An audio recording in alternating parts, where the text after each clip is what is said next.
am coming to you live today in costume because it just feels appropriate for today's mini sermon. But before I start my makeup, I want to ask a question. What is motherhood? What is motherhood? What makes someone a mother, right? And if you're watching this on replay, go ahead and put an answer down below because I'm curious just to hear your comments too. I want to know what people think. Like, what is motherhood in your mind? I have always wanted to be a mother. Even as a little girl, when I was 4, I dressed up for Halloween. You're surprised that I love costumes. I dressed up for Halloween as a mother. So for me, that meant that I was, let's see, what did that mean? I had a stroller. I had keys. I had high heels. I had a purse. And I had a credit card. Obviously, that is what it means to be a mother, or at least it did to my 4-year-old mind at that time. So when I had the unexpected opportunity of becoming a stepmother, I was like, that does not line up with my childhood notion of what it means to be a mother. I think even well into my 20s or even my early 30s when I had this opportunity, I was still not quite expecting being a stepmother. So just really quickly, a little backstory about me and Glenn. Glenn and I met online, and I went and I filled out my profile and everything. And one of the things you do when you're filling out your online profile is you can say if you are willing to date someone who already has kids. So I was like, you know what? I'm open to it. I'm not going to cut myself off to anything like that. I'm going to be open to meeting somebody who already has kids. And I, though, was like, I could date someone who has 1 to 2 kids. So fast forward, met Glenn. I was like, oh, he's so cute. I like him so much. Oh my gosh. And then it came time for me to be like, so how many kids do you have? And friends, when he told me he had 4 kids, I was like, I'm not quite sure about that. I mean, I have to be honest, y'all. I had to go and really pray about it. I knew I liked this man. I already knew that I liked this man. I already knew that I wanted to date him. But I was like, if this goes well, spoiler alert, it did go well.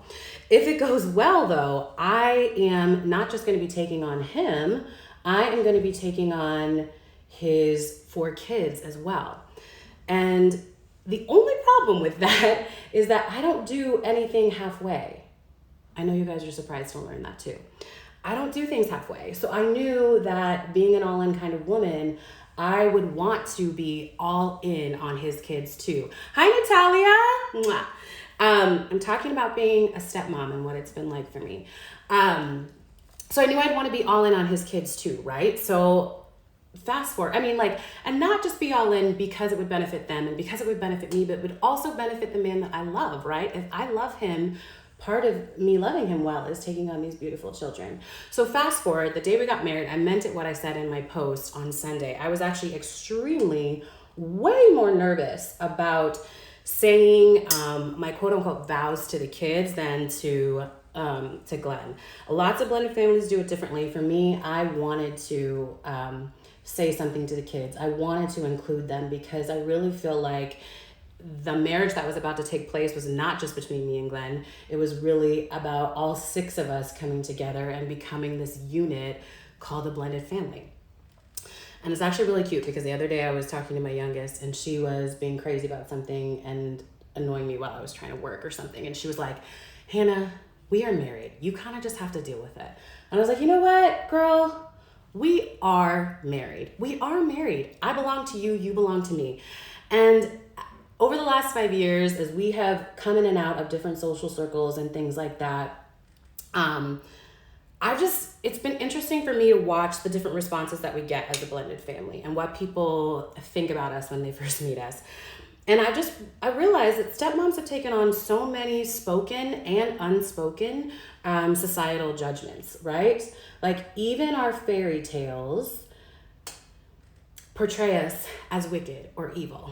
Even our fairy tales, y'all, say that stepmoms are bad, are these bad people. So they acknowledge that stepmoms exist, but they don't actually acknowledge what we're like as real people. They don't actually acknowledge that we love, we feel, we want to share, we're hopeful, right? We're hopeful.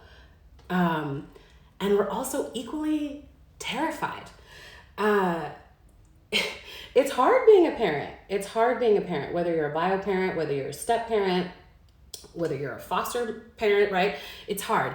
But I think what's so beautiful, and thank God for this, is his design that when you are a bio parent, you have these beautiful built-in innate natural connection points. You have these biological impulses towards your beautiful children that you just gave birth to. Hey, Beth.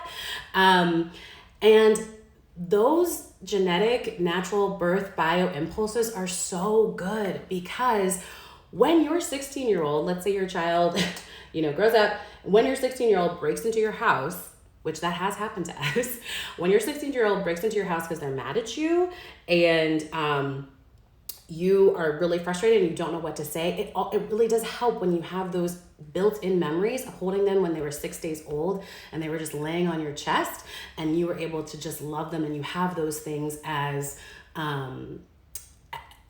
ways to reconnect with them and remind yourself like that you love them. But as a step parent, you don't get those blessings. You don't get that opportunity. It takes, in some ways, a lot more intention to parent, and you're constantly going back and forth. You're like, do I speak now? Do I not speak now? Can I say something to them? Can I not say something to them? I mean, it's intense, y'all. And again, when you don't have those biomarkers to really help you, it makes it all the more difficult. But after 5 years of being insecure, after 5 years of second guessing myself, feeling rejected, trying very hard to love. I'm not gonna cry, by the way. And by the way, none of these things are the fault of the child, and none of these things are my fault. It is just the reality, the challenge of being in a blended family. It is challenging being in a blended family. It is awkward for every single person. It's awkward for every participant. And so after all of that time of second guessing, doubting, will they accept me? Will they love me? When I want to just love them, I'm still finally settled on this. This is my reality. By the way, don't do your mascara when you get emotional or you're whatever. Anyways, I'm settled on this reality. I am their mother. I am their mother. I'm just their other mother, and not just. I am their mother. I am their other mother. And if you are watching this right now and you are a stepmom or you have a stepmom, I want to say to you that you are their mother. You are invested. I am invested. I asked at the beginning of this, for those people who are just jumping on, what is motherhood? What makes someone a mother? Go ahead and comment with that if you want. But I am still a full-time parent. If you are a stepmother, you are still a full-time parent, right? No one would look at my husband and say, oh, Glenn, just because you have 50% custody of the kids, you're not a real parent. You're not a real dad. You're not really their parent. You know what? That's not true. Because there's not a day or a moment that goes by that he's not thinking about them. There's not a day or a moment that goes by that I don't think about my stepkids, that I don't include them, that I'm not invested in them, that I don't say something to them or contact them in some way. I am all in. I am invested and I love them. I am their mother. I am their other mother. And if you are a stepmom, you are their mother. You are their other mother. And I think it's just important to recognize that if their mother, my stepkid's own mother, can recognize and celebrate me as being their bonus mother, recognize and celebrate me as their other mother, then I can do that too. We can do that too. I think stepmoms, we can give ourselves permission to enter into that and step into that. And then taking that one step further, if she can acknowledge me as their mother, how much more so can other women in culture and society acknowledge the stepmoms around them? How much more can other women build other stepmoms up and say, you know what? You are a mother. And women, this is a word for all of us. This is a word for all of us, including me. We put each other down in so many ways, including how we mother, right? We say that motherhood can only look one way. You have to breastfeed. Oh no, do formula. You are a stay-at-home mom. Oh, you're a work-from-home mom? Oh, you're a bio mom. Okay, you're a real mom. Oh, you're a stepmom? Enough of that. Enough of that. All of that is actually anti-feminist, and all of that only encourages and feeds the oppression of women and how things should quote unquote be, right? Enough of that. It doesn't serve anybody. And just really quickly to go back to this stepmoms are evil thing, when you look at statistics between stepdads and stepmoms, and I'm not throwing any shade at stepdads because they still have a hard job too, it's actually stepdads who cause their kids, who statistically have harmed their kids, have caused fear in them, or have scared them. It's stepdads who do that, not stepmoms. Stepmoms historically are not the wicked and evil ones.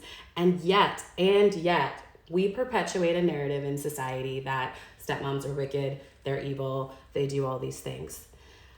I, as a stepmom, loved waking up on Sunday morning for Mother's Day and having all of these beautiful messages from my bio mom friends, from my bio mom relatives that said, Happy Mother's Day. Happy Mother's Day. They included me, they praised me, they lifted me up, they acknowledged the effort. Because again, going back to my initial question, what is motherhood? It's putting your heart into it, right? It's loving and being there. It's not only just that bio connection. Trust me, that bio connection helps, like I already said. But it's not just that. And I just... And I can't escape the fact that 51% of marriages now end in divorce. And that's a whole nother makeup mini sermon that we don't really have time for. But 51% of marriages end in divorce, y'all. What does that mean?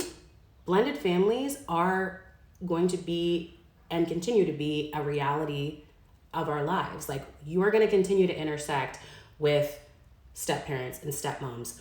What can you do to support them? What can you do to listen to them and acknowledge them, include them, and build them up?